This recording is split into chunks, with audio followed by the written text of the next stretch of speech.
Tuesday morning, 9:43 a.m. Street Luke's Hospital ICU. The antiseptic burn makes Marion's eyes water as she brushes the plastic bracelet on Brian's wrist. O'Connell. Brian in smudged ink. The heart monitor beeps steady, then skips. She grips his fingers tighter.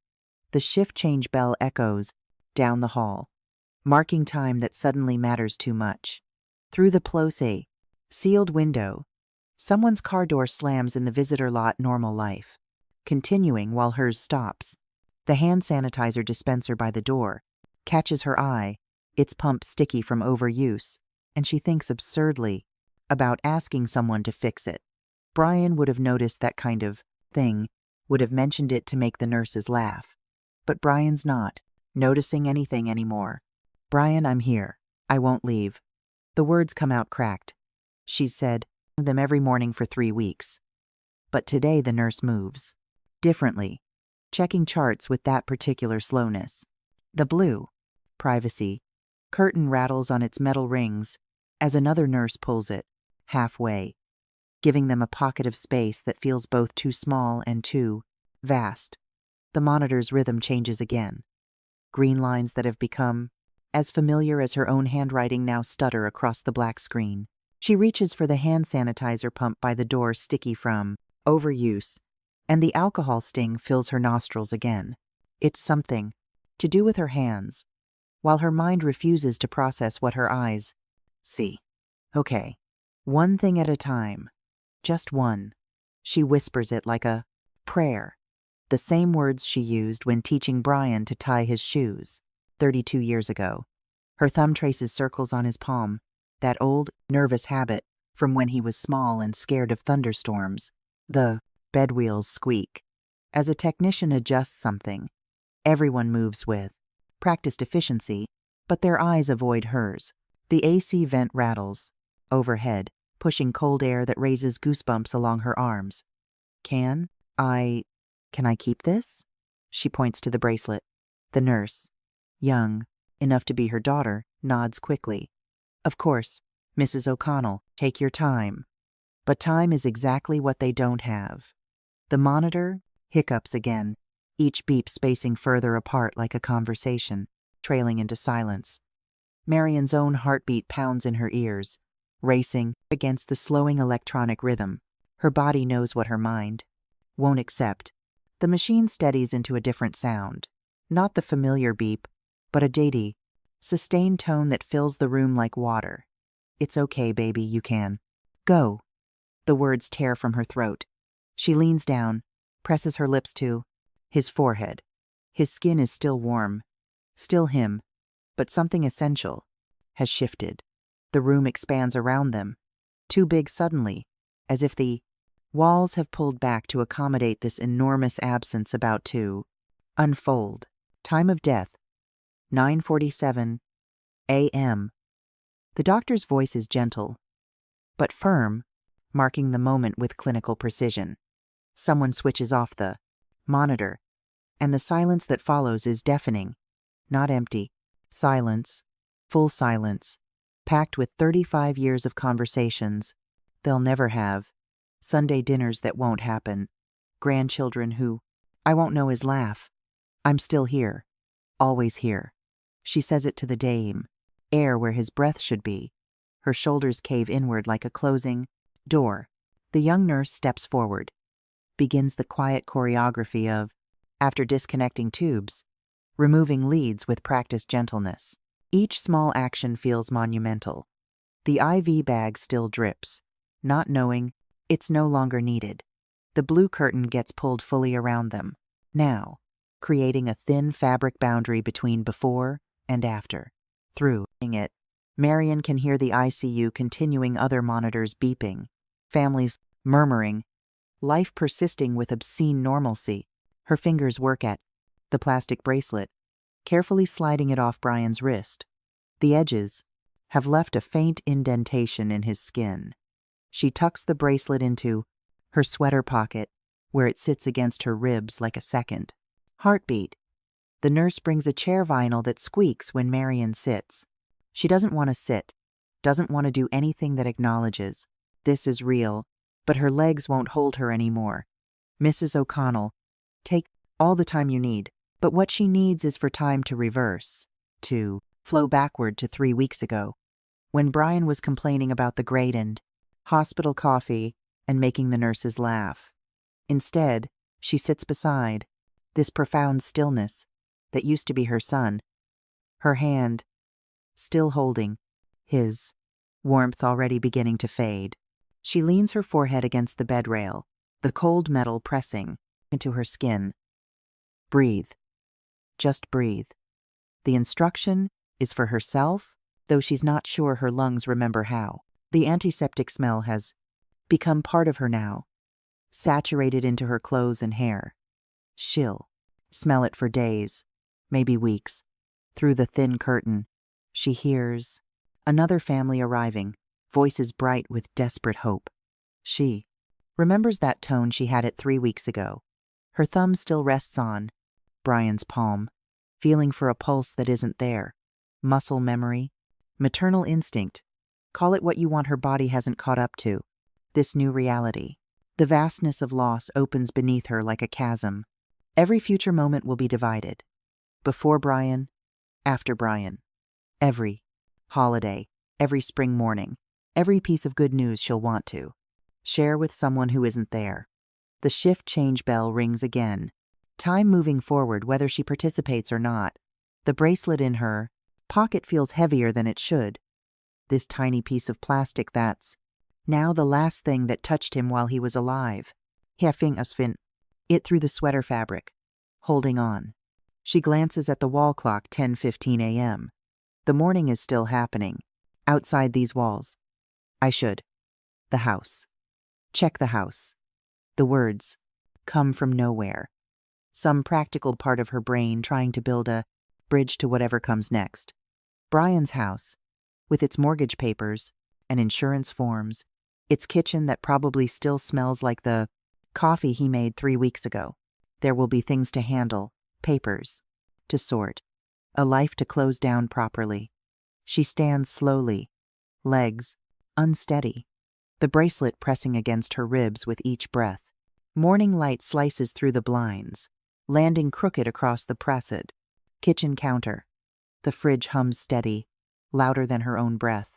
Marion sets down her chipped mug, coffee smells sharp, and stares at the wall calendar still frozen on last month.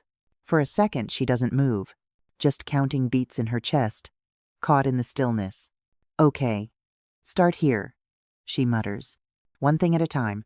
She rubs the mug's chip with her thumb, then forces her eyes back to the calendar. Marion shifts her weight, bare feet pressing into the cool kitchen tile. The fridge hum won't stop, and the blinds tap against the sill with the sill. Morning breeze. She pulls open the drawer by the counter, fingers brushing through scattered pens and envelopes until she finds the stack, pressed under the frozen calendar. The edges rasp against her skin, and she lifts them out one by one. Drawer, then calendar, then chest. She whispers, like a list to keep, her hands steady. The top envelope shows a blurred stamp, the red almost bleeding through. She narrows her eyes, comparing it against the square on the wall. Calendar. These dates. Why are they off? She sets the mug down again, the clack sharper than before. Her thumb rubs the chipped edge until it hurts. Brian. I'm trying. The words slip out before she can stop them. They hang in the air with the smell of bitter coffee. She clenches her jaw, shuffles the stack, and forces herself to breathe. Focus, Marion. The command steadies her, at least for the moment. She leans over the counter, lips pressed thin, eyes scanning line after line. Every page feels heavier than it should, every corner sharper. She wants to look away, but each turn reveals another notice, another threat shouting, louder than the hum of the appliances. The fridge clicks on again, filling the silence between her thoughts. She counts to 3, then 4, then flips another page. Sweat beads along her temple and slips toward her jaw, caught only when she wipes her sleeve across her cheek. The wall calendar stares back, frozen. The mug sits where she left it. The stack of papers waits in her hands, growing heavier with each page. She doesn't stop. The next envelope resists when she pulls, as if the paper itself knows what's coming. She tears it free, and the red stamp glares across the primes page, louder than the fridge, louder than her own pulse. The ink smells sharp, chemical, and her throat tightens as she reads. Final notice? How many? Her voice breaks, but she keeps reading. The dates scream back, each line a threat. This wasn't paid. She presses the mug down too hard, and coffee sloshes over the rim, dark drops spotting the counter. She doesn't wipe them away. Her hand trembles, but she forces her grip around the page. No more guessing. Her eyes snap from the stack to the frozen calendar, to the wall that feels too close, then back to the papers. Each glance hits harder. The blinds rattle as the wind picks up, but the sound only sharpens her. Focus. Clara, answer for this. The name hangs heavy, as if it might echo off the cabinets. She stares Ledarcom at the bold letters on the notice, and feels her stomach twist. Humiliation burns in her chest. How could this happen here, in their own house? Under her watch? She drags her thumb across the chip in the mug, grounding herself, and lifts another notice. Her breath catches, audible in the still kitchen, shoulders jerking once before she steadies them. She flips to the next. The same red. Another demand. Another stamp shouting louder than anything else in the room. Calendar, chest, clerk, go. The words fire out clipped, like orders barked to a team that isn't there. She slaps the envelope stack on the counter, papers splaying, the smell of ink and stale paper filling the air. Her jaw clenches. The fridge hum roars again, and she nearly shouts over it. She closes her eyes, lets the humiliation soak through, and then forces them open. The papers are still there. The notices don't vanish. She gathers them, squares the stack with both palms, and sets them down on the counter as if laying evidence before a judge. The chip in the mug catches the light, her finger resting in its groove. She breathes once, hard, and waits for the silence after the hum. Marion leans back against the counter, the papers squared, in front of her like they might bite if touched again. The fridge hum softens to a wado, low drone, and she takes 2 slow breaths, counting them the way she did when the kids were small. Her fingers find the chip in the mug, tracing at it until the edge feels familiar again. Step by step, she says, almost a whisper. Her throat is dry, but the words loosen something inside her. She glances at the calendar, still wrong, still frozen, and a flicker of doubt stirs. What if she misread? What if this was some mix-up? The thought barely lasts. The red stamps stare back, and her own handwriting on the checks flashes through her mind. No mistake. I can do this. The phrase steadies her pulse, even as her stomach churns.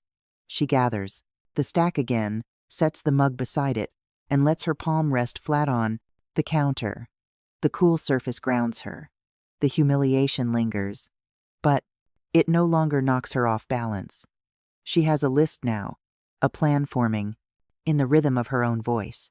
The blinds shift with another breeze, and she watches the shadow play across the chest in the corner. Not yet, but soon. She gathers the papers into one neat pile, edges tapped square against the counter. The coffee mug sits beside them, chip glinting in the thin light. Her thumb presses the groove once more before she sets it down. Steady this time. The calendar still hangs crooked, its numbers useless, but her eyes drift past it.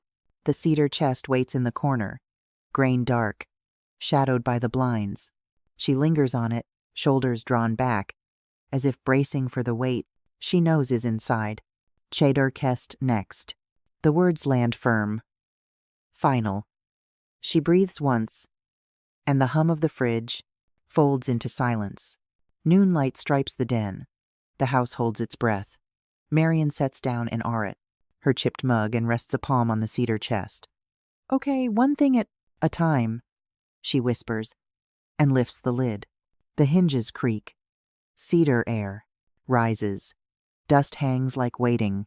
She listens to the fridge, hum, and the stillness, then breathes once and looks inside. Sun heat presses the window. The wood is cool under her hand, steady as if it could lend courage. She lets her fingers keep contact while her eyes adjust to the dark interior.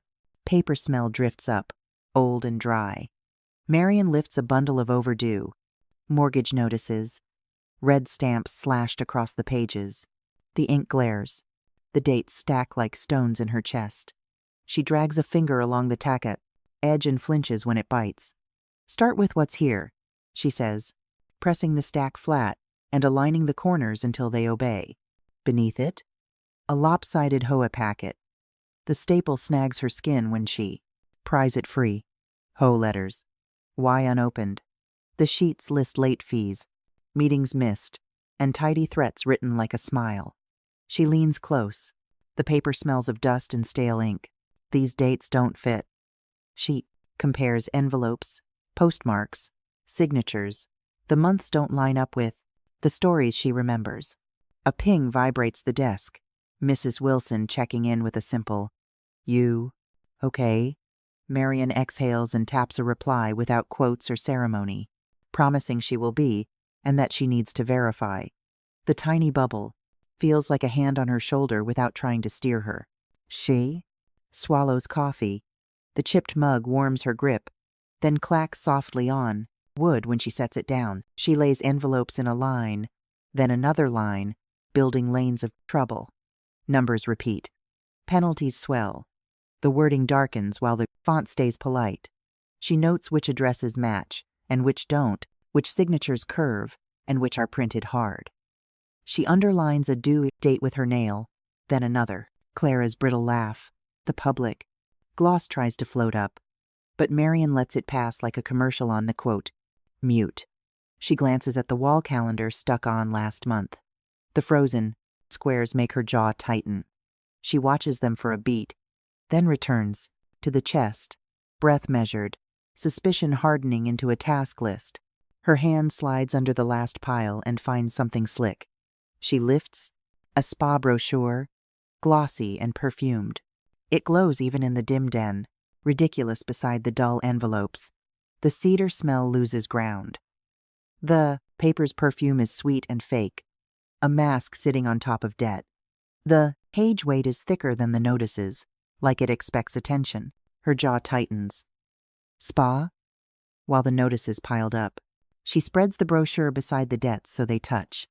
Pleasure, printed in color, desperation printed in red, the contrast shouts.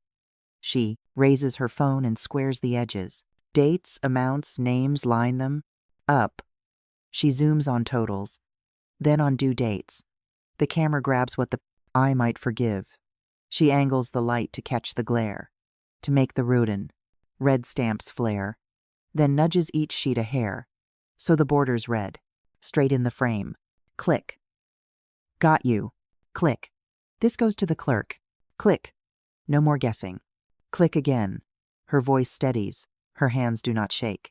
She tilts the camera to catch the staple scars, the red stamps, the glossy shine, all inside one frame. She sets the mug down a little hard. The ceramic thud punctuates the room. She lowers the chest lid halfway, wood whispering, hinges, groaning, cedar scent puffing like a small accusation. We do this? Right. Heat rises in her face. Not shame personal to her, but for the house, for Brian's name dragged through neglect. Each shudder drives the blame. Outward, away from the quiet work she's doing, and toward the choices that made this mess. She studies the screen. Exhibits, not clutter. She resists the urge to send them now. The timestamp must come first, so the record is clean. She repeats the plan in a whisper. Clerk. Timestamp. Copies, letting the words set like wet cement. The brochure slips and taps a red-stamped corner. She squares it again, and breathes, letting the shake pass. She looks into the chest one last time, then holds still, listening to the quiet take shape around the IA, proof she's made, as if the den itself agrees to remember. She lets her Hand rest on the lid, feeling the small vibration of her own pulse calm. Down. The brochure's glossy edge no longer looks pretty. It looks loud, and the house will not let it drown out the red. Silence returns, thick and close. Marian leans back and presses her, palms to her thighs. He deserved better, she tells the stacks. And the Problix be quoting. Words land without echo. She scrolls through the photos. Each one is crisp. Each one says enough. The edges stop biting when she knows what they mean. Shoulders square by, degrees. I'll carry this to the record. She sips the coffee. Lukewarm, bitter, ordinary that helps. She sets the merry mug down and lets the clack be a tempo, a small metronome for the work ahead. The calendar's frozen month watches from the wall. Boxes, unmarked, days unclaimed. Time only moves when someone moves it. She thinks, and the thought steadies her heart. She imagines the clerk's counter, the glass, the sliding tray. Not a victory scene, just a clean step forward. She breathes with a slow 4 count, then another, letting the tightness in her chest leak away into the work. One last photograph. Closer, sharper, the dates aligned. Her finger lingers, then clicks. She puts the phone face down, hands on the cedar lid, feeling the cool grain and the small rough spot near the hinge. For a long breath, she closes her eyes and listens to nothing. And in that quiet, her intention holds, like a beam set in concrete. The stillness doesn't accuse anymore. It agrees to wait, and she can meet it. She tightens her fingers and settles the lid. The hinges groan once. Cedar air lifts and fades. She picks up the mug and turns from the desk. The chest rests behind her, sealed. The brochure lies buried where it belongs, under the weight of what matters. The den is the same room, but it feels sorted. Less fog in the corners. She slips the phone into her pocket and rehearses the next step in her head so it won't drift. The heaviness slides from her ribs into the wood, and she allows that exchange. The cedar lid will hold the proof. Mr. Jenkins, timestamp will tell the proof. Truth. End from. Early afternoon light cuts through the glass partition at the county clerk's office. Marian grips her takeout coffee cup, the paper sleeve, crinkling under her fingers. The fluorescent bulbs buzz overhead, washing everything in harsh white. Afternoon. What can I help you with? The clerk's voice is neutral, professional. I need to verify some documents. She sets the cup on the counter. About my son's estate. The clerk, Mr. Jenkins, according to his nameplate, adjusts his glasses and pulls a thick logbook from beneath the counter. Let's check the record.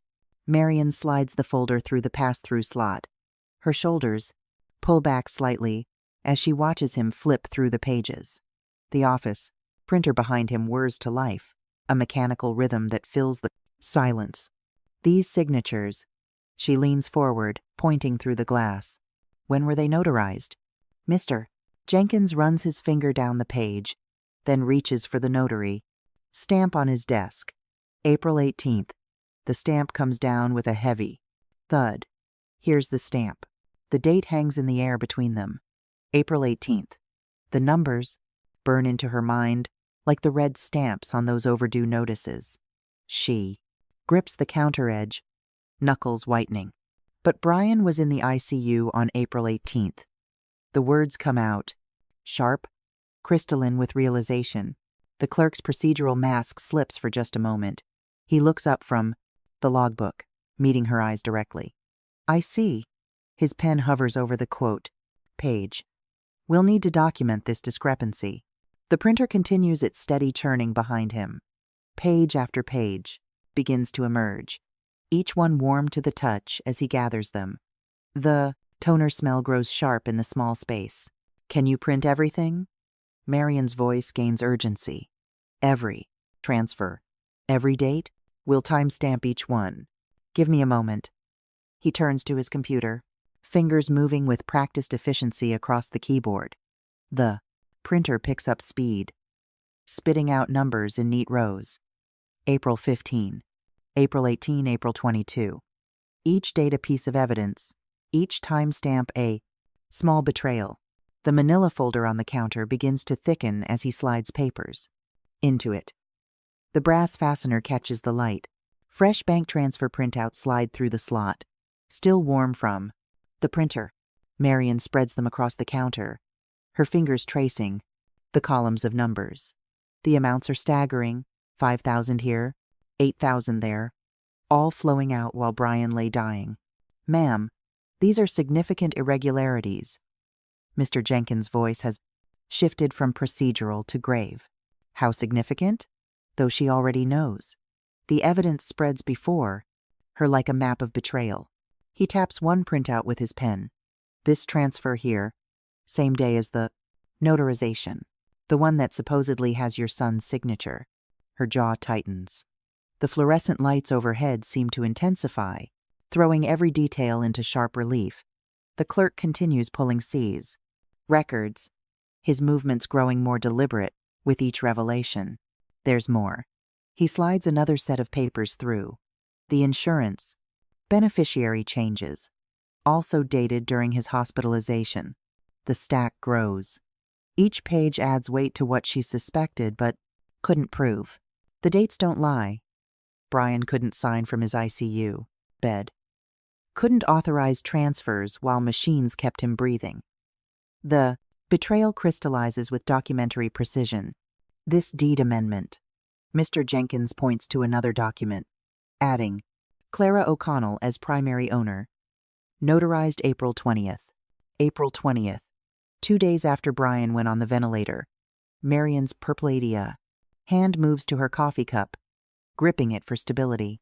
The heat has long since faded, but she needs something solid to hold. "Can you certify all of this?" Her voice steadies with purpose. "Make it official?" "Already doing it." The notary stamp comes down again and again. This time on their side of truth.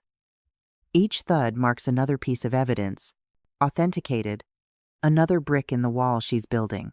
The printer continues its relentless output.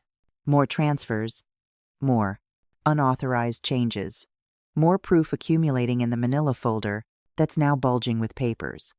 Mr. Jenkins works methodically, adding his official seal to each document, creating an undeniable paper trail. "We'll need duplicates of everything," he says, already making copies. "One set for you, one for our records, and you'll want a third for legal proceedings." Legal proceedings. The words make it real. This isn't just suspicion anymore. It's evidence, stamped and certified by the county. The path forward sharpens into focus with each page that slides through the partition. Marian rests her hand on the coffee cup, feeling its emptiness match the hollow in her chest. But alongside that emptiness, something else grows. Determination. Sharp and clean as the paper edges stacked before her. She'd come here with doubt creeping at her edges, wondering if grief was making her paranoid. What if she was wrong? What if this was all some terrible misunderstanding? But the dates don't lie. The stamps don't lie. Brian couldn't have signed anything from his ICU bed. "You'll want to speak with legal counsel." Mr. Jenkins' tone has shifted to advisory, almost gentle. One thing at a time. She breathes deep, shoulders squaring.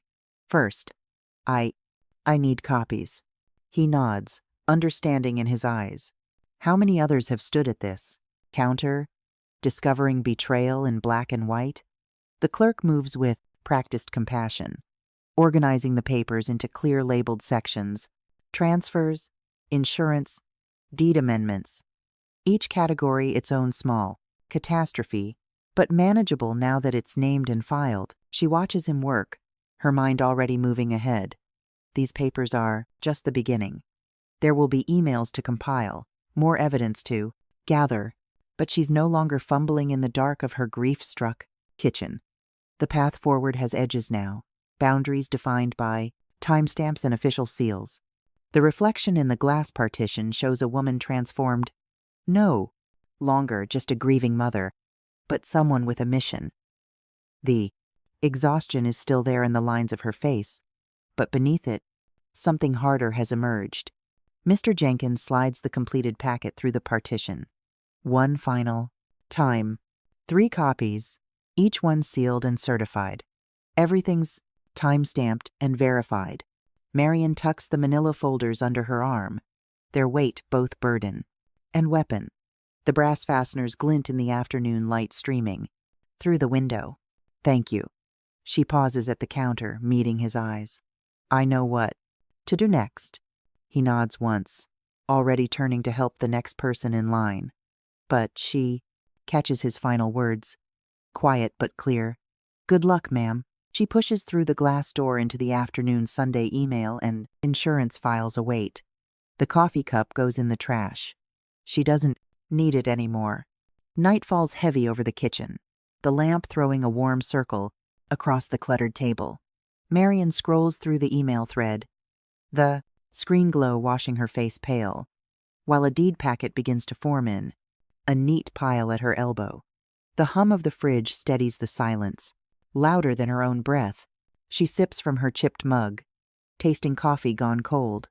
The brass fastener rasps as she slides another sheet beneath, sound sharp against the quiet room.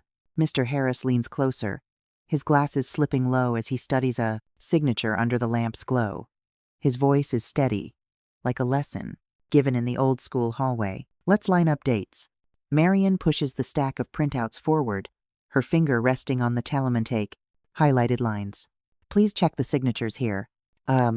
He bends down, tracing the loops of ink with the patience of chalk on a plating point too. Blackboard. This part looks off. She swallows, her breath catching before she lets it go. The pause holds, her in place, then steadies her shoulders.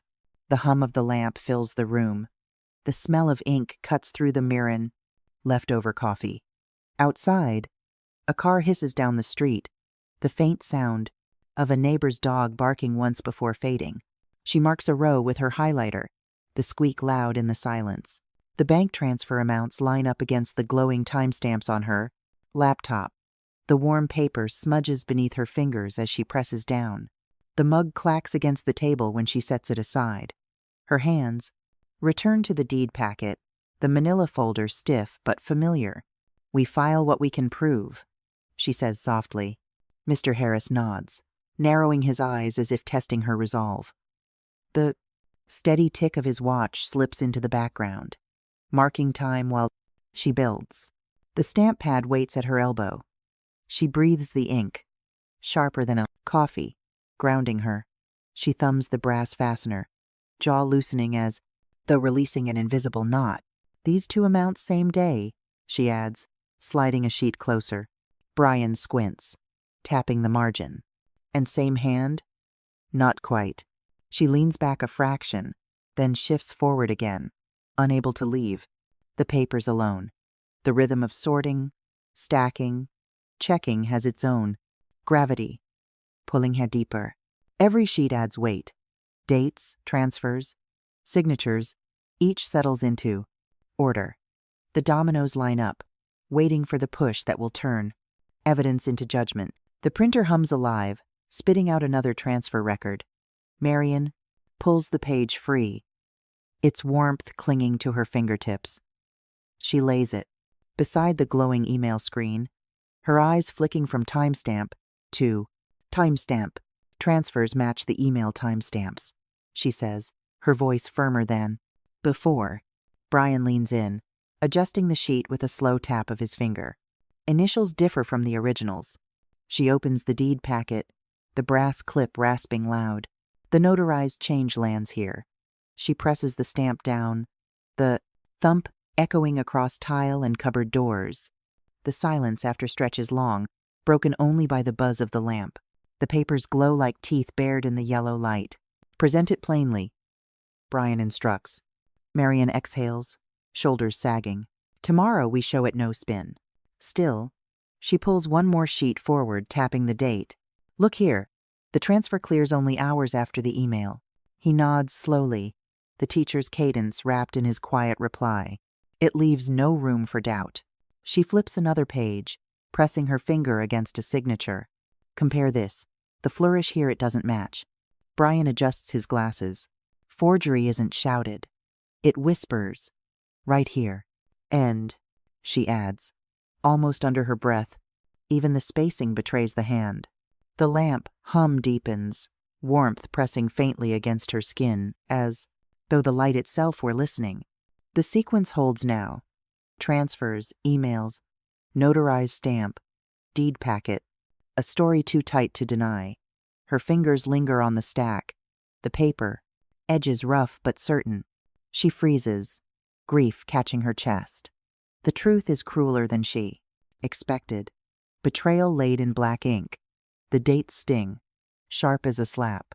Humiliation flares, then cools into steady resolve. Her thumb presses the fastener again, grounding her. The ink smell hangs, heavy, the stamped page drying under the lamp's watchful glow. Her chipped mug waits, coffee bitter but steady, as though it alone will not leave her. She glances at Brian. His eyes are calm, teacher's eyes, steady and sure. Yet he waits for her signal. The power sits with her now. The tick of his watch punctuates the silence.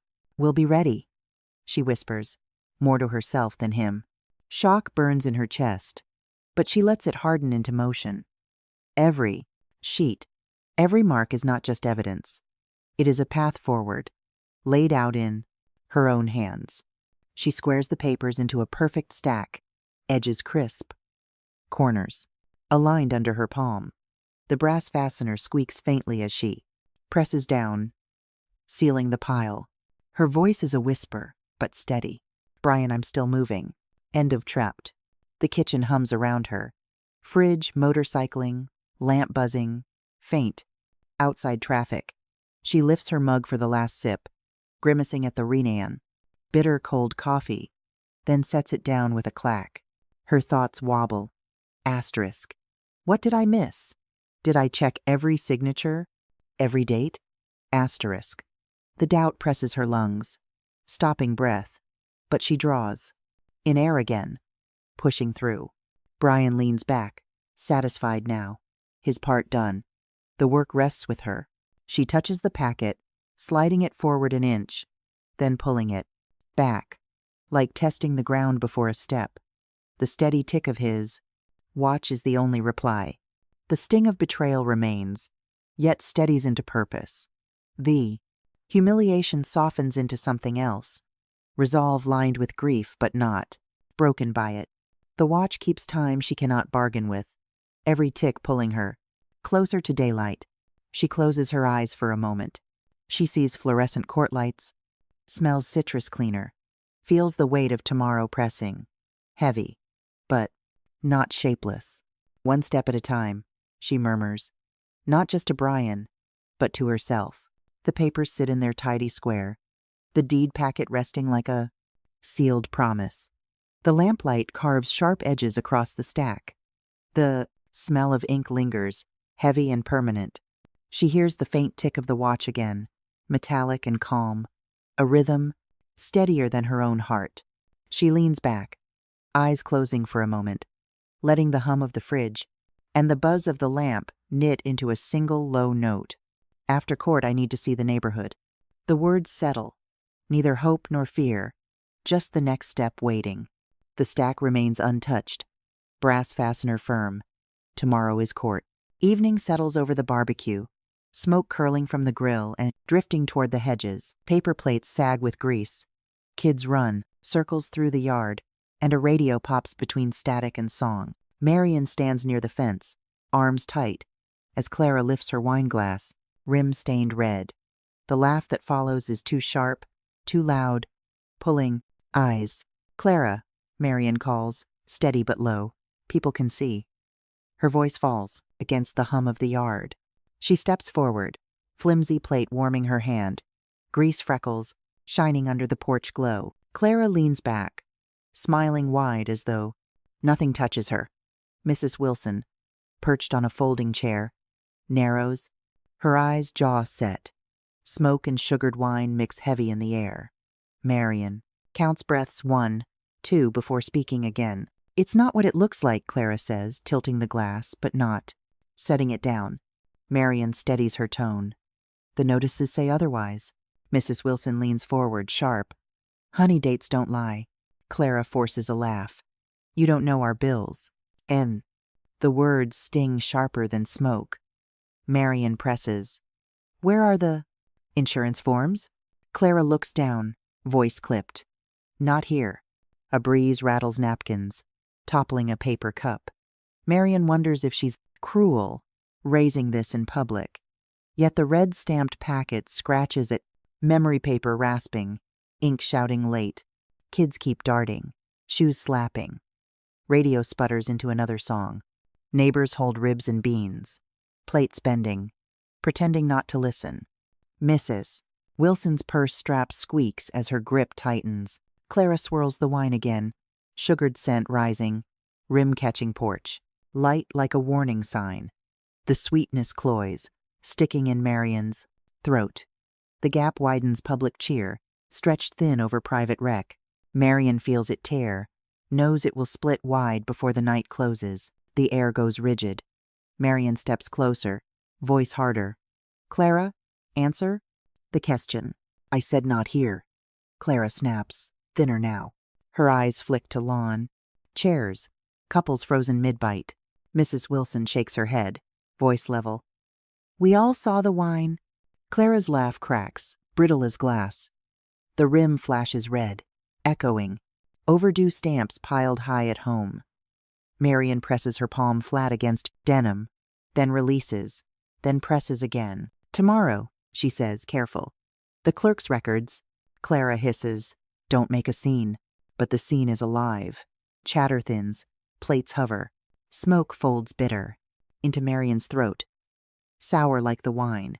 Neighbors shuffle. Shoes scrape concrete. A child asks, why is she? Mad? Before being hushed. The radio spits static and dies. Clara clutches the glass tighter. Liquid trembling. Knuckles drained of color. Humiliation spreads hot. Marion's cheeks burn as though under a spotlight. A cone of brightness pins her. No shade left. Clara's laugh. From minutes ago, sharp, careless bounces against memories of unopened notices. Clara. Marion says again, quieter yet cutting. This isn't just about the party. Clara swallows hard, lips thin. The glass trembles, rim red like an alarm. Still she holds on, stubborn, as if release means surrender. The silence thickens, harsher than shouting. Every angle shows itself. Neighbors stiff. Mrs. Wilson glaring. Clara rigid. Marion burning. Betrayal doubles debts. Hidden. Laughter flaunted. The porch light reflects harsh off the rim. Marion sees the weight. One. Sister gripping denial. Another gripping truth. She steadies, knowing. The next proof won't come here but in the courthouse. Fluorescent bulbs. Buzzing. Papers undeniable. Tonight only cracks the shell. Tomorrow splits it wide. Noise trickles back. Laughter uneven. But Marion only hears her pulse. Okay. One thing at a time. She pictures the courthouse. Cool tiles. A clerk sliding manila folders. Across counters. Red stamps glaring. Every page shouting what parties. Cannot erase. Humiliation stings sharp, but clears like medicine. Focus. Flooding in. Mrs. Wilson leans close. Whisper steady. I'll walk with you. Marion nods. Grateful. Doubt nudges, was this too public? Too harsh? But the sugared smell of wine clings. Sticky proof. Tipping the scale. The breeze brushes her eyes dry. Clara's laugh drifts softer, but fingers cling to the glass, knuckles white. The rim glows faint in porch. Light, stubborn. Tomorrow? Marion whispers, iron on her tongue. Kids shout again. Chairs scrape. The radio hums back. But Marion only holds the picture. Brittle cheer raised against debt. That image will not leave. It will trail into the courthouse, sharper than any file, etched against denial. Her chest loosens a notch. The night moves again, yet she stays with the place. Truth, that tomorrow must speak. Marian stacks her fork onto the flimsy plate, grease cooling her fingers. Around her, neighbors drift toward dessert, music limping into tune. She lifts the plate, smoke brushing past like memory. Her eyes return to Clara's glass, the rim still red, trembling even under porch glow. Tomorrow she will stand at the courthouse, clerk's desk waiting. Deeds and emails spread. The glass will echo in her memory, red against white. Undeniable. The rim will shine, and the courthouse will answer. Morning at the Maple Grove County Courthouse. Polish hangs in the cool air as footsteps echo off high walls and varnished benches. Marian squeezes Brian's watch, breath tight, and decides she will stand steady. Today, whatever the room demands. The bailiff calls, "All rise." His voice flat and practiced as the gallery rustles. She mouths, "Okay, one thing at a time," tasting metal at the back of her throat. Rows of faces tilt toward the bench while she squares her shoulders, smooths her skirt, and steadies her breathing. The judge enters, robes whispering against polished wood. "Counsel, appearances for the record." His tone clips the air and settles the tone. Room. The clerk says, "Files are arranged, Your Honor." The clerk shuffles papers, tabs rasping. As he arranges folders into neat ladders of work, Marian steps forward, lays the deed packet on the table, its brass fastener cold, the manila spine perfectly straight under her palm. She lets her hand rest a beat too long, then smooths the edge once more. A quiet ritual. Air from the vents hums. Shoes click. Someone coughs. And then thinks better of it. Across the aisle, Clara sits stiff with a breathing, careful smile that doesn't reach her eyes. She doesn't speak. The lift of her chin tries to do the speaking for her. The gallery rustles and then hushes, swallowed by the courthouse acoustics that stretch every small sound. Marian notes the projector rolled near the rail, lens cap off. Fan were faint and patient, like a machine taking measured breaths. Its presence hums in her periphery, a waiting mouth that will fill with proof. The bailiff plants his feet and folds his hands behind his back, a square of order in the corner of her eye. He nods toward the bench, procedural as ever, and the nod flows down the room like a cue. The walls understand. Marian shifts in her chair, aligns the folder's corners with the blotter, and keeps her gaze on the judge's pen tapping once. Then, once again, a small metronome. Her breath stalls, then evens. Shoulders loosen. She sits a fraction taller. Counsel leans toward her, careful not to crowd. "The deed packet's here," he says low, fingertips brushing. The folder in a quick inventory. She nods once, tight. Every movement seems amplified. Paper shuffles, leather creaks, a chair squeaks, and then stills. They've done this 1,000 times. I've done this never. Keep form. The judge glances down, adjusts his glasses with a single finger, then raises his chin. "Counsel, proceed." The phrase lands like a gavel. The room tilts forward. Attention pouring toward Marian's table. All eyes fix on the folder in front of her as if the manila could speak. Her lawyer clears his throat. "We'll start with the deed history and signatures." His hand rests lightly on the packet, a cue and a shield that steadies her. Marian flattens her palm on the deed packet and feels its weight answer back.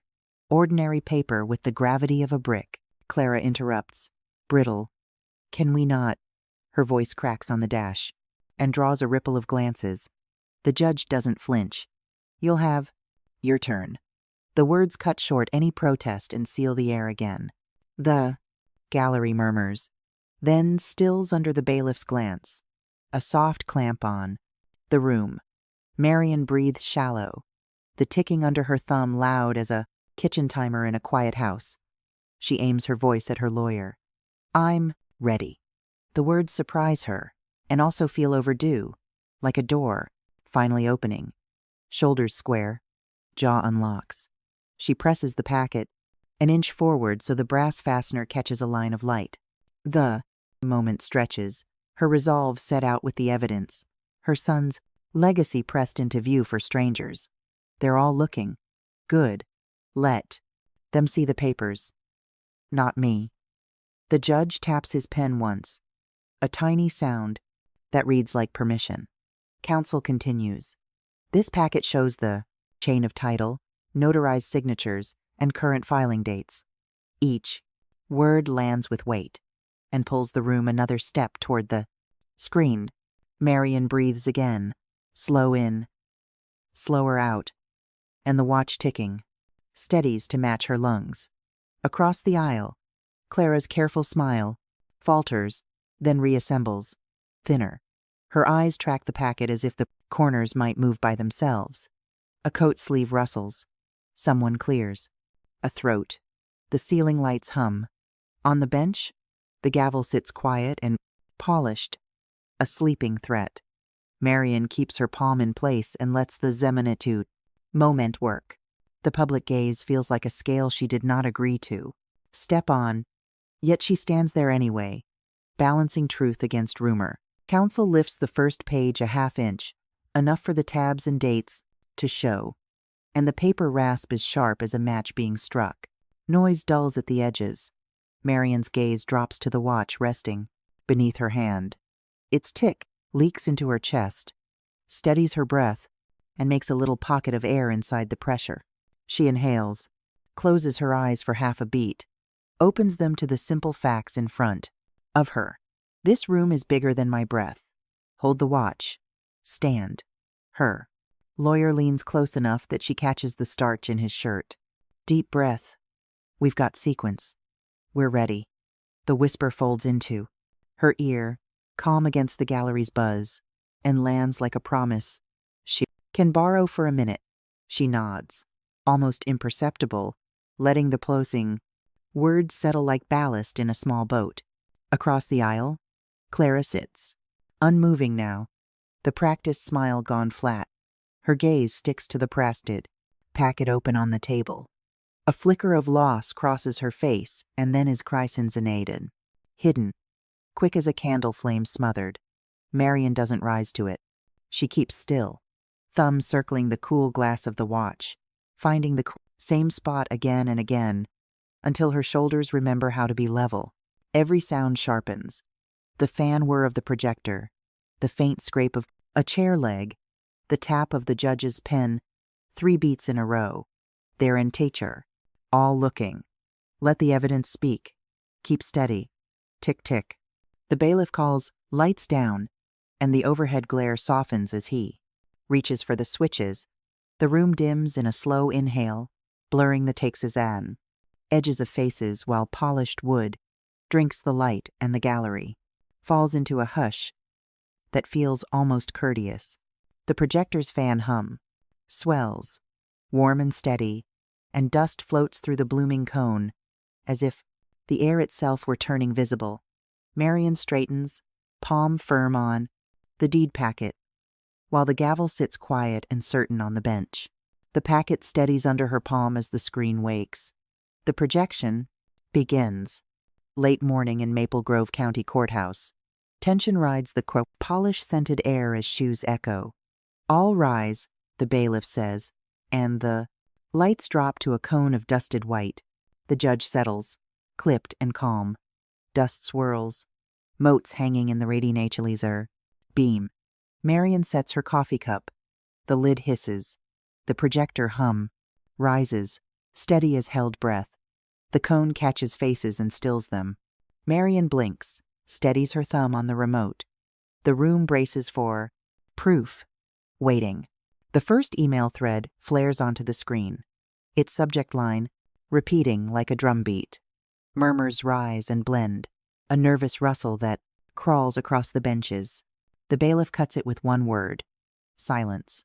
The hush lands hard and sticks. Mr. Harris leans closer, voice calm as chalk on board. Begin with the first thread.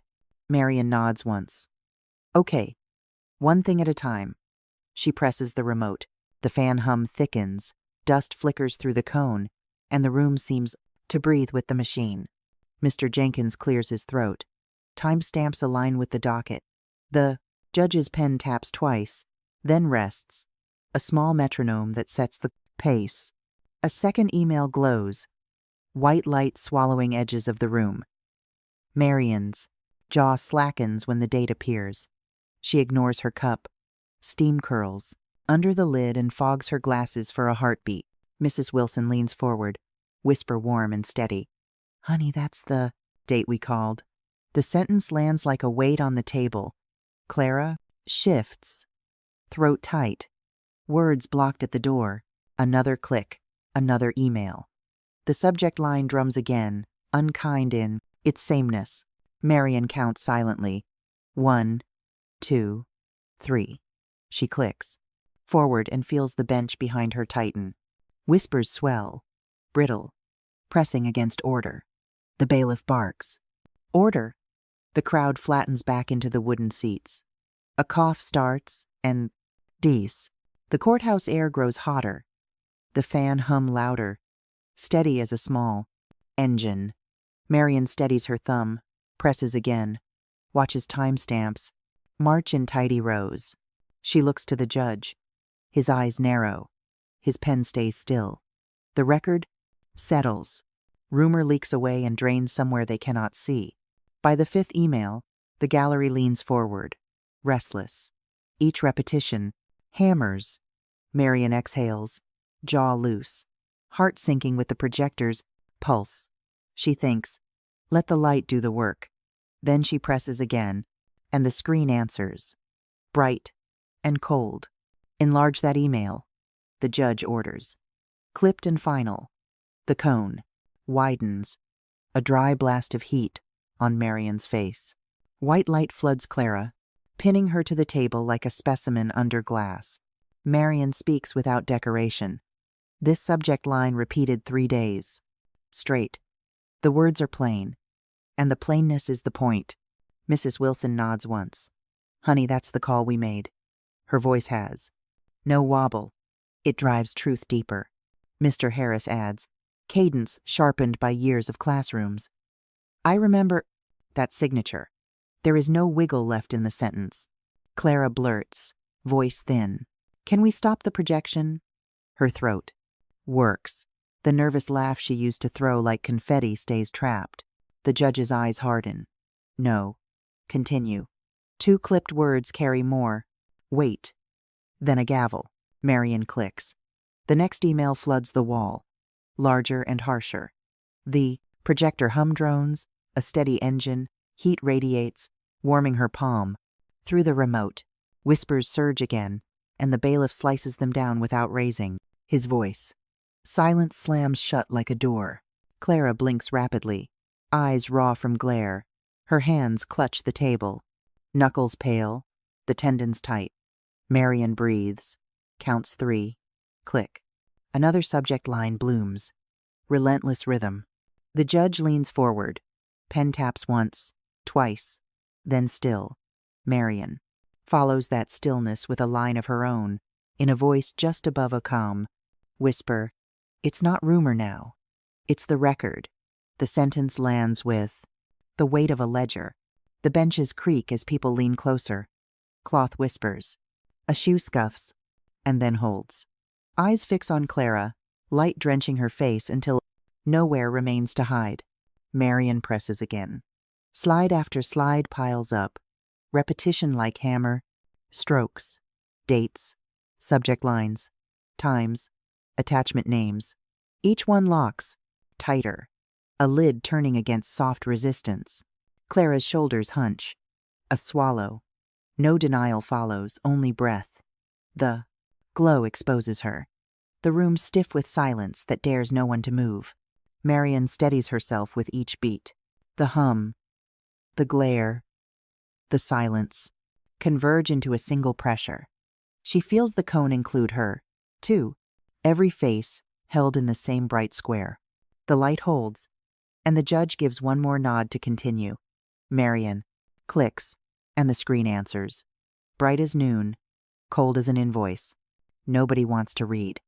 Clara flinches, but the image doesn't. Proof stacks higher than her voice. Somewhere, a pen stops midair and stays. The projector hum deepens, holding the room in place. The beam makes a prophetess corridor that everyone must walk through, and no one moves. The remote cools in Marion's hand, her fingers finally easing.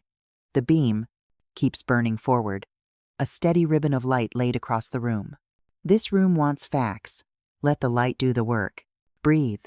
Keep going, she whispers. She sips at last. The coffee is flat and cold but grounding. She blinks into the glare until her eyes sting and then settle. If the first slide shook me, I breathed and pressed again. It held. The chipped diner mug flashes across memory, the clean clack on the counter. That sound steadies her spine even here, where silence carries edges. Clara sits frozen, throat moving. No laugh this time, only breath. It's not rumor now. It's the record. Marion draws a slow breath. The pause stretches, but she owns it instead of letting it own her. Heat from the lens brushes her cheek, not unpleasant anymore. She remembers BBQ smoke from summer, neighbors with lifted glasses, the way opinion formed itself like fog. That was optics. This is timestamp. Recorded. Docket matched. Doubt trembles as a leftover habit, but the cone leaves no shadows to argue with. Next the money. Then no hiding place. Silence in the gallery. The bailiff says from the wall. She exhales and lets her jaw go slack. The hum loosens in her bones, a second heartbeat that keeps time with the clicking slides. Marion allows the hush to settle and stay. The mug's clack echoes again. Inside her mind, small and clean, a place to plant her feet. The gallery leans into the quiet, and she doesn't fill it. The weight of light remains where it is and keeps doing its job. The bailiff's tone settles the gallery. Silence. Marion nods. Hand steady on the cup. Now lukewarm.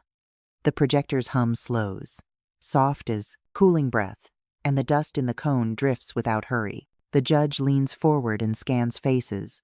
He waits, the pause stretching, like a held cord. Marion feels the weight of it pressing her shoulders down, and she lets it, because the record can carry it better than she can. The screen holds on the last email. No one looks away. The room accepts the shape of what it sees and does not argue. Marion lets her hand fall from the remote and hears the faintest tick as plastic meets wood. Bank accounts next, he says. The light cone holds. Noon light slants through the courthouse windows.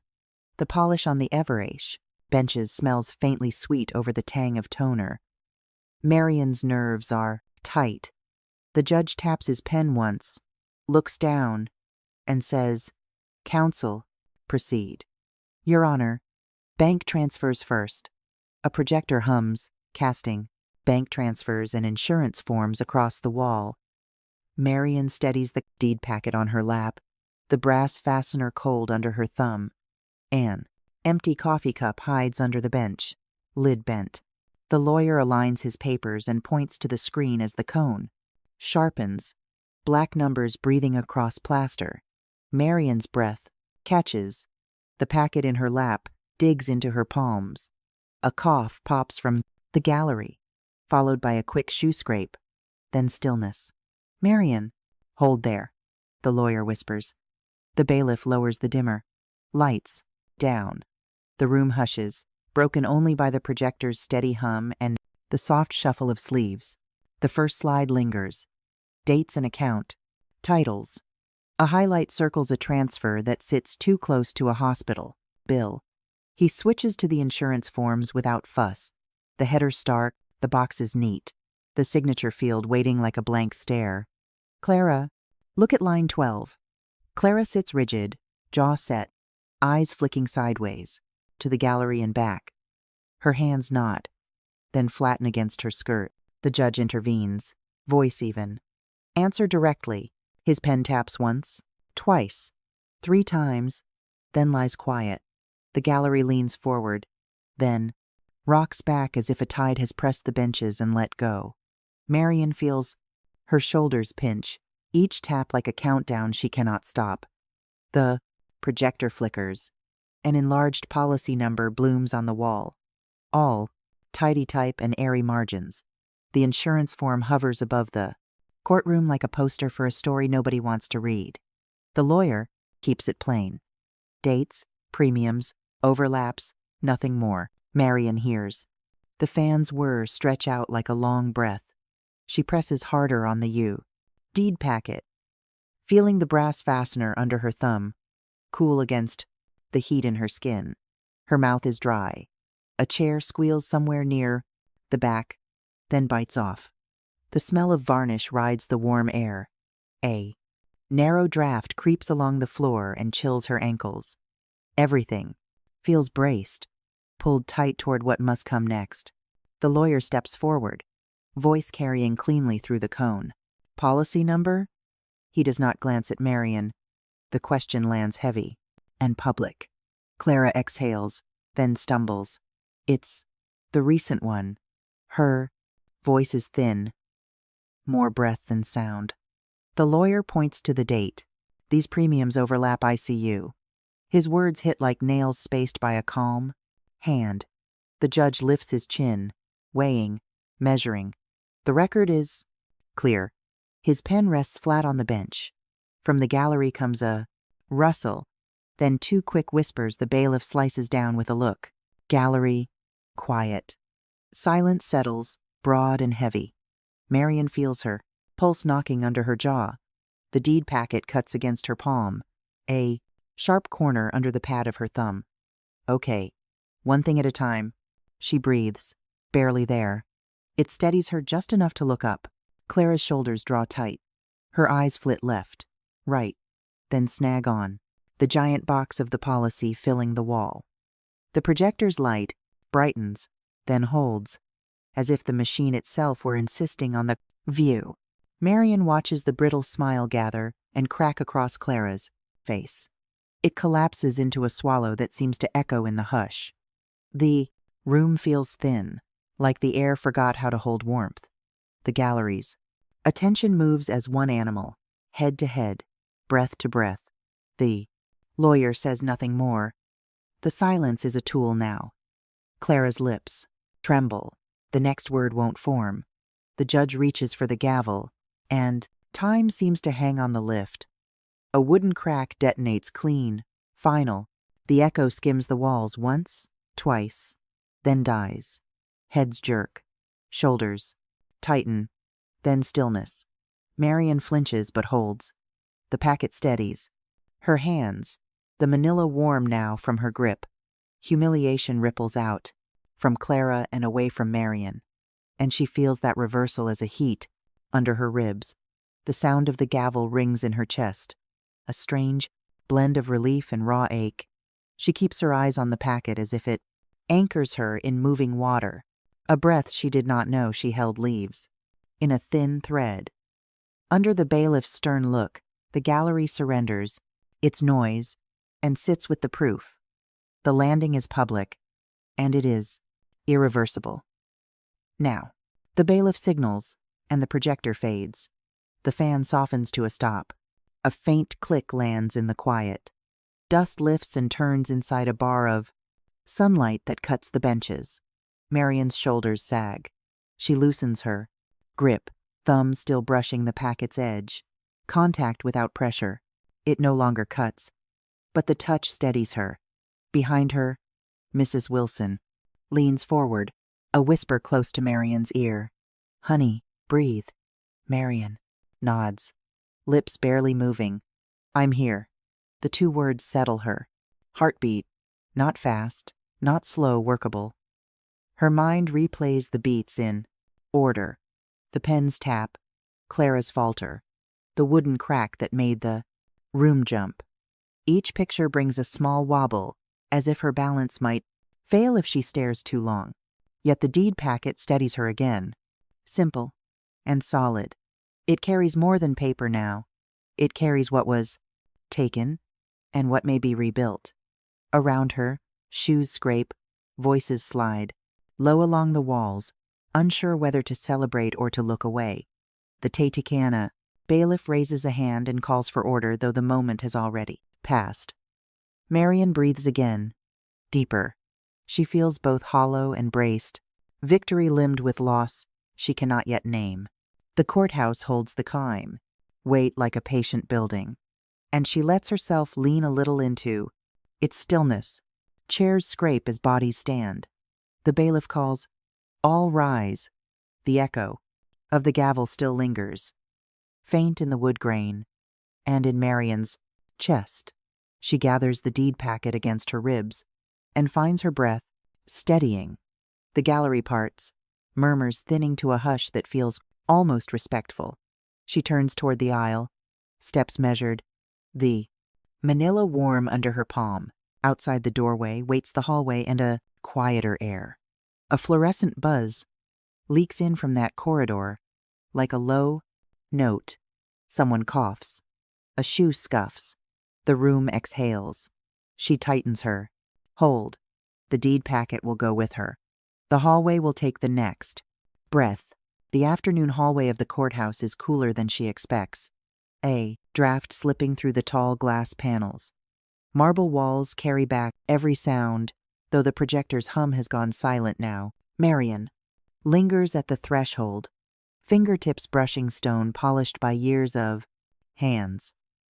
The crowd beyond the courtroom dissolves into muffled chatter, but here the air feels thin, measured. She steadies her breathing, the faint tick of Brian's watch steady at her wrist. Eek. The courtroom doors swing wider, and a stream of people spills out. Their voices overlap snatches of relief, of frustration, of hurried plans to call someone waiting outside. Shoes clatter, and the sound ricochets through the chamber before thinning down the corridor. Mrs. Wilson edges closer, her hand warm as it circles Marian's forearm. "Honey, you're not alone." Marian's eyes track a shaft of sunlight cutting across the marble floor. "I heard the gavel. It shook in my chest. I felt it." Mrs. Wilson tightens her grip, anchoring her. "That sound means done. Breathe with me." Marian lets her back rest against the wall. Shoulders sag. Lips part. She inhales slowly, counts 3, exhales the same. The projector fan coughs once, then gives up its last spin. "We keep going," she says quietly. Not to anyone in particular. Families shuffle past, each with their own stories stamped on their faces. Some beam, others glare, but all move toward the exit. A bailiff nods as he strides by, brisk, professional. "Okay," Marian murmurs, testing the word on her tongue. Mrs. Wilson gestures at the glass doors. "Together, then. I'll do." The marble's chill steadies Marian's palm one last time. She nods, eyes damp, but her steps find rhythm beside her neighbors. Her jaw loosens, teeth no longer locked. Another group pushes through the doors, and outside air rushes in, sun-baked, tainted with exhaust. The shift sharpens her senses. The world has continued turning. She is still here to meet it. Marian slows halfway down the hall as 2 men in suits stride past, their clipped conversation slicing the air. For a moment, everything feels suspended, her pulse louder than their words. "Thank you," she says, voice carrying just enough to be heard. Mrs. Wilson tilts her head, lips curving. "Proud of you." Marian shifts her bag, adjusting the strap into place. "I'm okay. I am." Mrs. Wilson leans in slightly. "Doors, then home." The phrase lands like a lifeline, simple but strong. Marian exhales, chest easing. She notices the ordinary strap digging into her shoulder, grounding her. Her steps, 2 slow, then 1 firm, begin to steady. Around them, voices weave, one man congratulating a colleague, a woman whispering quickly into her phone. None of it clings to Marian. She lets it all wash past. Instead, she focuses on the watch at her wrist, its quiet tick reminding her that legacy isn't locked in papers or rulings, but in lives carried forward. Her eyes sting. She blinks hard, refusing tears here. Not now. Relief tangles with the ache in her chest. The echo of the gavel rolls in her. Memory, no longer sharp, more like punctuation, a period at the end of a long sentence. Her fist loosens, fingers spreading open. The hallway doors groan again. As another crowd exits, the sound swallowed by the corridor. Marian interprets it as signal. The worst is behind. She glances toward Mrs. Wilson, voice steadier. I can walk. Of course you can, comes the gentle reply. They fall into step together. Marian doesn't rush, doesn't shrink. Each stride feels claimed, spine straighter, gaze forward. The hallway holds. Thank her a moment longer, before surrendering her to whatever waits past the placed doors. The marble's coolness lingers on her sleeve even after she pulls away. She closes her eyes briefly, listening to her own breath, evening out. No longer shallow, no longer trapped in her chest. One step at a time, she whispers. Mrs. Wilson's voice is softer now. I've got you. The words reach her, but the strength rises from within. Her ribs expand, fuller than before, air moving in clean rhythm. She recalls the silence in the courtroom. Minutes earlier, the gazes, the pronouncement. That silence had pressed down. Here, in the corridor, the weight shifts, outward. The watch ticks, steady. She tilts her wrist, letting the faint beat prove life continues on its own terms. Images return. Her kitchen in the late-day glow, counters scattered with photographs, the cedar chest against the wall. She sees herself moving, there freely, not as a guest, but as owner. That thought carries her out of the courthouse in spirit, even before she crosses the threshold.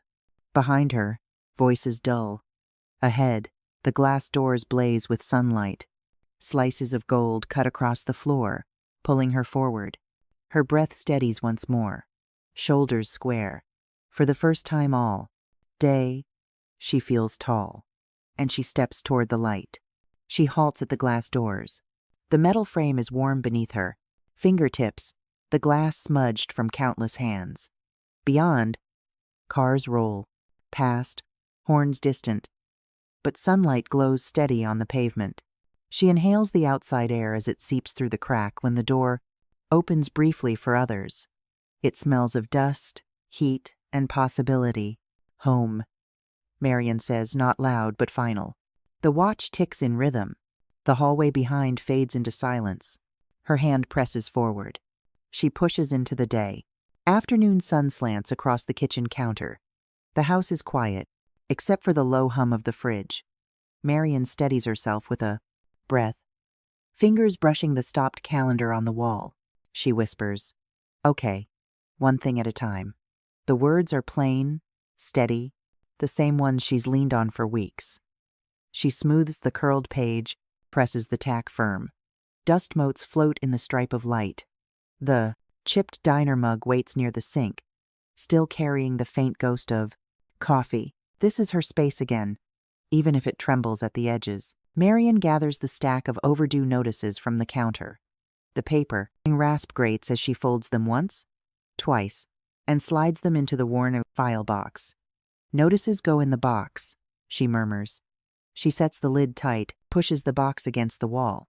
The clutter will not rule this kitchen anymore. She rinses the chipped mug, water rushing, ceramic clinking.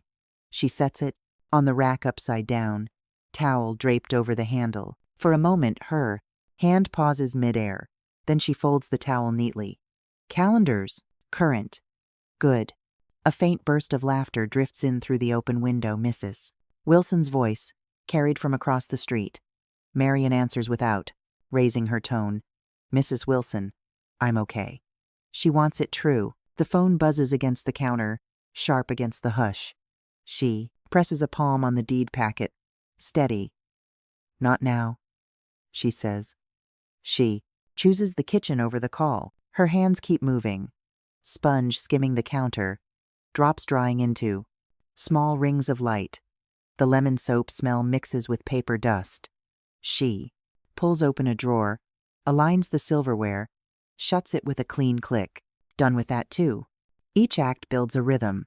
Fold, rinse, wipe, align. With every motion, the air feels less heavy.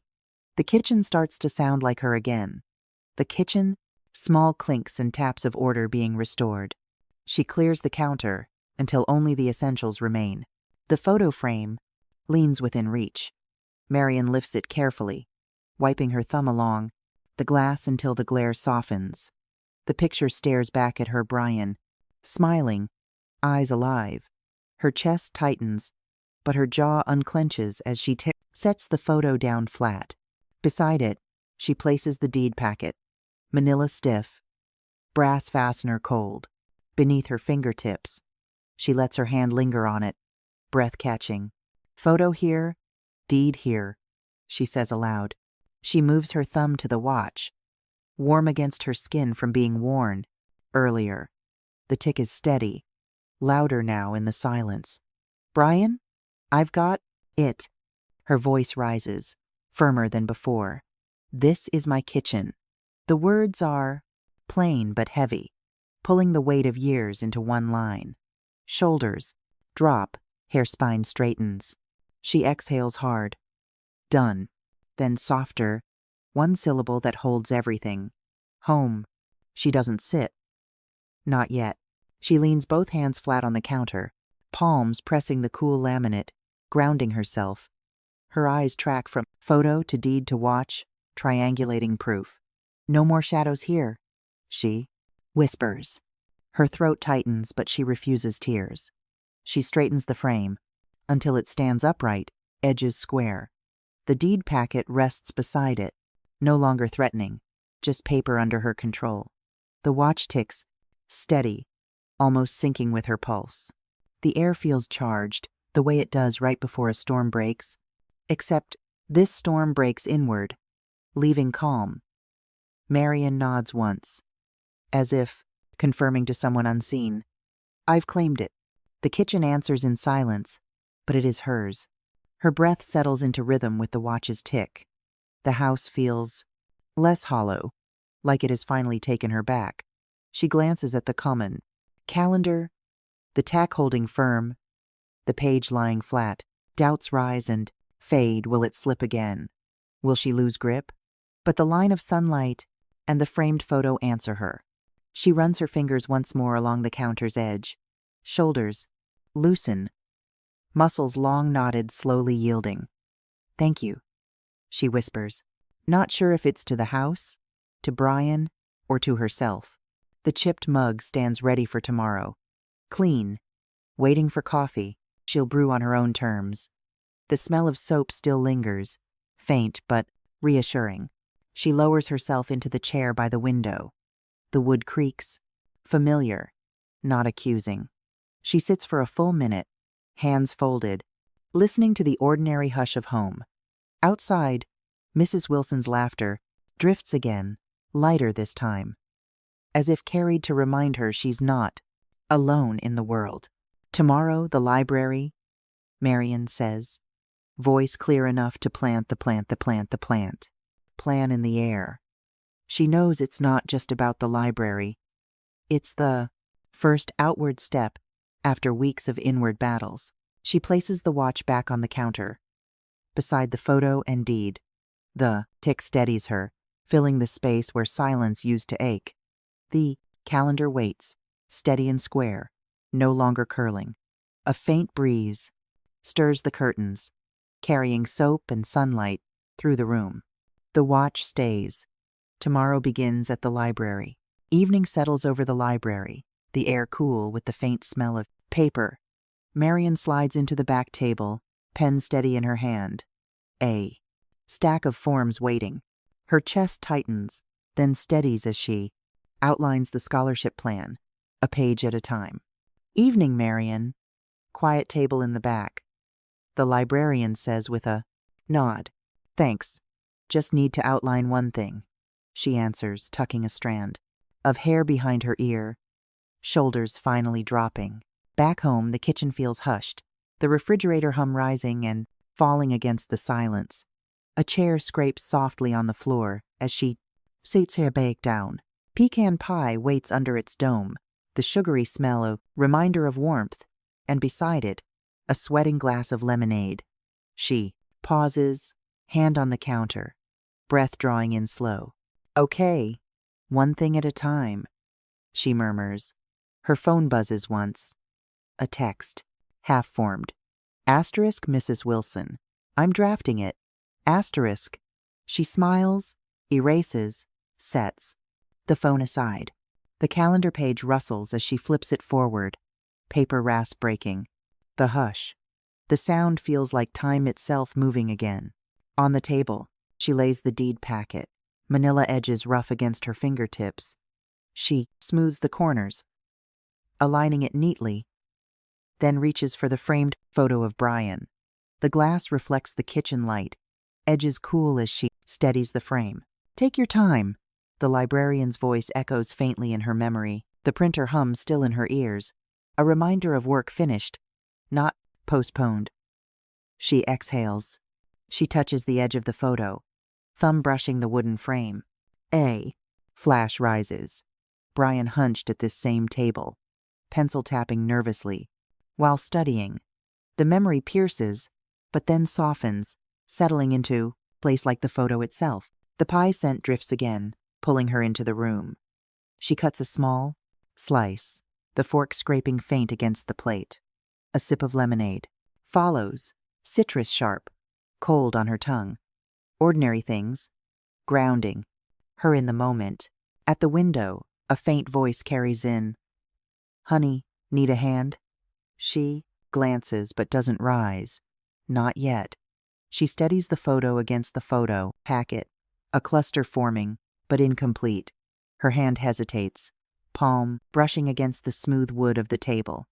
The watch still waits in her pocket. She draws the watch out, metal cool against her palm, ticking soft and steady. For a moment, she only listens, letting the sound fill the space.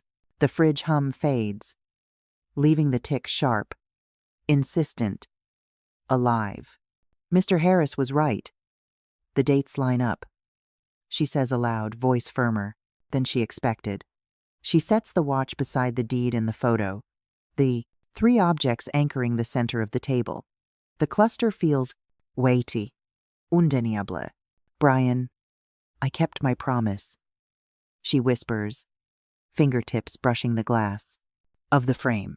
The words crack slightly, but she doesn't flinch. The neighbor's voice comes again through the open window. "Honey, need a hand?" She smiles faintly, steady now. "Come in. There's pie." The kitchen door opens, a shuffle of shoes. A chair leg scuffs against the tile. Someone clears their throat, but Marian doesn't look up yet. Her eyes stay on the cluster. "This stays here," she says quietly. "Not to anyone else. Not for anyone else. To herself. To Brian. To time itself." She slides the watch a fraction closer to the deed, as though aligning, the three could lock them against the years ahead. The tick pulses, louder in her mind, like a heartbeat outside her body. The pie waits, untouched for the guest. The lemonade glass beads sweat onto the table, a ring forming near the papers. She doesn't move it. Everything belongs as at island. The neighbor murmurs, "Smells good in here."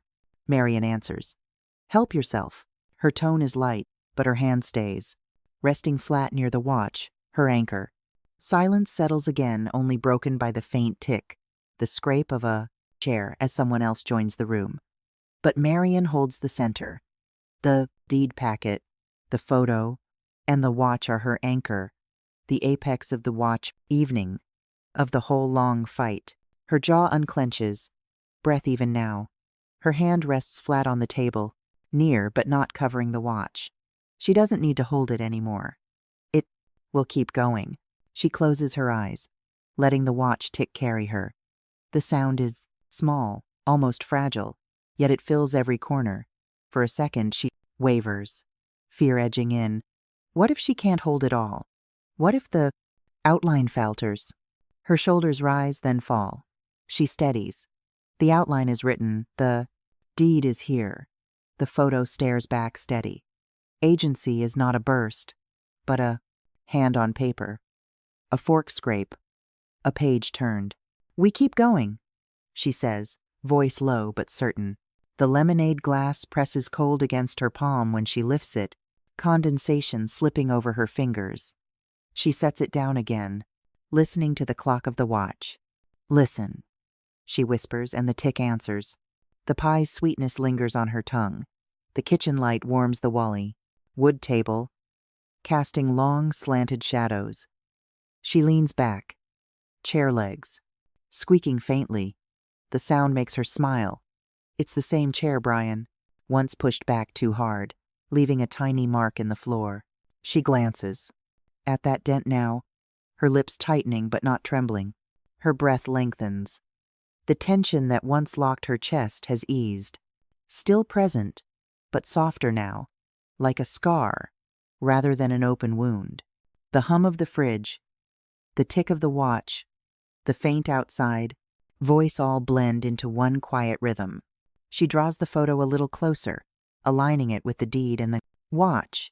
The three stay together, steady, undeniable. The kitchen air hums. With evening warmth, the fridge's low rhythm now joined by the soft, eternal tick, one step at a time. The words are not heavy. They fall simple, like a final line spoken into air. The watch ticks once more, then again, carrying the sound forward.